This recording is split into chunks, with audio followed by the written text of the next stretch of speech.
Assalamu alaikum abunəçilərimiz. Yine indi şirkətdə ulu insanlar haqqında gəplər çıxqan olsam videolarımı. Dımlanam uyaqlı gəplər, kommentariyalar, hər xili gəpləri yazıb taşağarla bitim. Səyaramız axırladı o şeydi, axır zaman gəliyordur o şeydi. Aytaman ki, şu kitaba yazılğan, kün fəyəkün deyən yerinə apayatır bula, bir xasiyyətlə.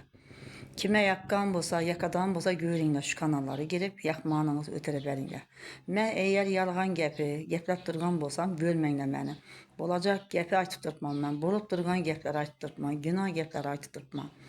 Hər xili əməllərinizi inəbə ammana əldinə çıxıb, şərməndə olub, yurta yankıdın tamaşanı görgəcəyəndən görə, yımıq yerlərdə oynab, ölün, yer dəpib, sədir dəpib, ölün ayarlar. Yaşınıza yaraşa işləri etin. Bula eğrine baş vermiydi bula. Bunlarda eğrem yok buluşu mümkün. Bula eğre baş verədən xatanaməz bula. Bula dım calatay xatın bula. Calatay. Gerek bulsa yurtaladan xatın bula. Xatın kızla bula. Oynatdırğarlar. Kəlte işdən, şortik, bizgaltırda çıktı mı?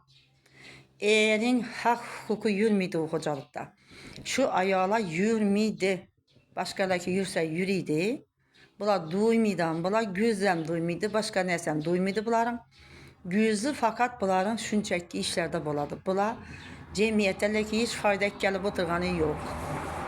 Ya faydası zor mu? He?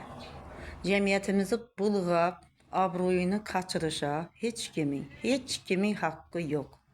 Çünkü izleme, ayarlar. Üzerinizi tutabilinler, cıla olabilinler. Erkekçi ku uyat olmazdan ayal kişinin öte uyat oladı. Düşkən yere çıkıp oturgan teşkil etip, arak içip, vina içip, şarpılda bürgəndən paraxat oturup yiyip için. Şükür etip, səbir etip yiyip için. Bir gün bir nəsəyə dayanarsılardan, bir kəsət pəsəllərə, bir bəlalara dayandırardan, əfsus etərsilər keyin. Yani şunun için namakıl usullarımızı çıkarman. Eğer kişiler ne iş etişi gerek? Evvelan turub Allah'a salam verip, esselam deyip, Allah'a həmd sanaları aytıp, şeytana lənət olsun deyip, Bismillahirrahmanirrahim deyip, Allah'ını yaxşı görüyen adam üylərini sıyırıp, süpürüp, dişarlarına sular səpib, üyün kurumlarını alıp, hava idiş tavaklarını tazalap, ulqatlarını etip, eğrine pərverişine, ballarına pərveriş etip, oturgan ayallara ayal deyildi. Şu kəlte şortikləri giyip, baş bəyimi yer dəpib, sədir dəpib, özünü görgəzib, yurta özünü görgəzib durğanlara ayal demiydiler, onlara maskaravatçı deyildi. Özünü tutulmayan maskaravatçı, darvatçı deyildi. Ne deyirlər? Ana çetutlarda göstərib tutdu, lopsçala oynab yatıbdı ki, tursiçan. Bunlar şu işəm etçək.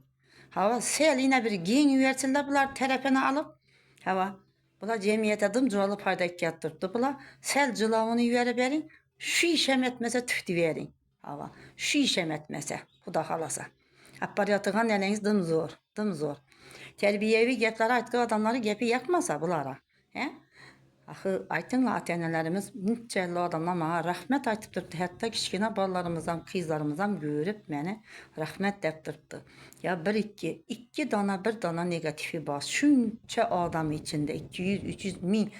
Yine tez arada yine bir ay olmuyor YouTube'da 2000 neçə olub getdi abunəçilərim. Həmmələrinizi yaxşı görəməm mehribanlarım. Videolarıma tarqatınlar, şunu namakıl işlərdə yürüyen ayarlarımıza yetib baradı tez arada.